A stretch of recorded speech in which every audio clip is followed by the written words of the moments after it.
The detention cell hummed with an eerie violet glow, casting long shadows across the pristine white floors of the Corinthian warship. Kevin pressed his palm against the energy barrier, watching the ripples spread outward like water disturbed by a stone. 3 months as a prisoner of war, and he still couldn't get used to the alien technology that held him captive.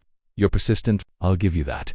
The voice came from the adjacent cell, smooth as silk, tinged with an accent that reminded Kevin of wind chimes in a summer breeze. He turned to see her, Princess Jasmine of the Corinthian Empire, daughter of the warlord who'd ordered the destruction of Earth's outer colonies. She shouldn't have been here. Royalty didn't belong in the brig.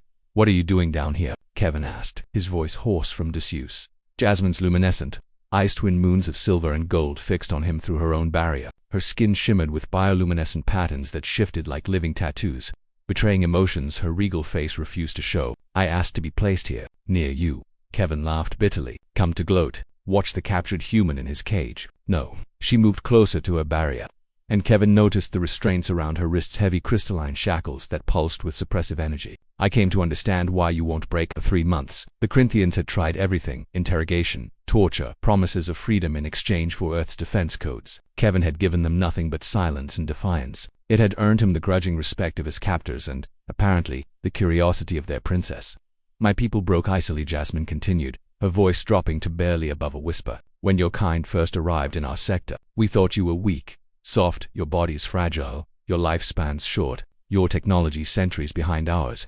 She traced a finger along her barrier, mimicking his earlier gesture. "But you don't break. You should have broken by now." "Maybe we're just too stupid to know when to quit," Kevin said. A smile, sad and beautiful, crossed her alien features. "Or perhaps too brave. Why the shackles?" Kevin nodded toward her restraints. Jasmine's bioluminescent patterns flared red for a moment. Anger he'd learned. "My father discovered I've been speaking to you through the ship's communication network. Learned that I've been questioning our war." Kevin's eyes widened. "You've been helping me." "Small things. Making sure your food wasn't poisoned. Ensuring the guards didn't execute you during their interrogations. Your species fascinates me, Kevin. You shouldn't exist. By all biological and evolutionary logic, you should be extinct. Yet here you stand, having fought a war against an empire that spans 1,000 worlds." She pressed both palms against her barrier, and Kevin saw something in her eyes he'd never expected: desperation. "Unchain me, human," Jasmine whispered, her voice taking on an intensity that made Kevin's breath catch. "Free me from these bonds, and I'll teach you something your people have forgotten in all your fighting and surviving."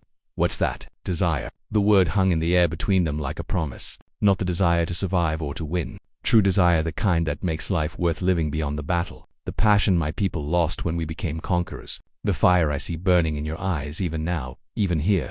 Kevin stared at her, his mind racing. This was impossible. She was the enemy, the daughter of the monster who'd killed millions of humans. Yet here she was, imprisoned for showing him mercy, offering him, what, hope? Love? He didn't even know if such things translated across species.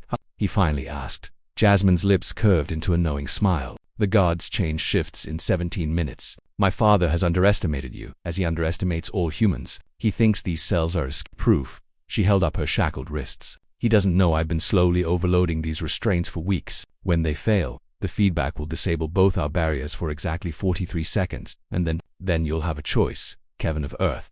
You can run for the escape pods and flee back to your people, or—" She moved even closer, her eyes blazing with an emotion that transcended language barriers. "Or you can free me. Truly free me, and together we'll show both our peoples that there's another way, that enemies can become allies, that from the ashes of hatred, something beautiful can grow." Kevin felt his heart hammering in his chest. 3 months of captivity, and now this impossible woman was offering him everything: freedom, hope, perhaps even a chance to end this war. "Why me?" he asked. "Because you're human," Jasmine replied simply. "Because when the universe says impossible, your species says watch me. Because I've studied your history, your literature, your music. Humans don't just survive, you transform. You take broken things and make them whole. You see beauty in ashes." Her voice became tender. "And because when you look at me, you don't see a monster, you see a person." The lights flickered. Somewhere deep in the ship, an alarm began to wail. 17 minutes, Jasmine said. "Choose wisely, human. But know this: if you free me, I will spend the rest of my life teaching you every wonder my people have discovered in 10,000 years of existence, and in return you'll teach me what it means to hope again." Kevin took a deep breath. In the distance he could hear guards running, their footsteps echoing through the metallic corridors.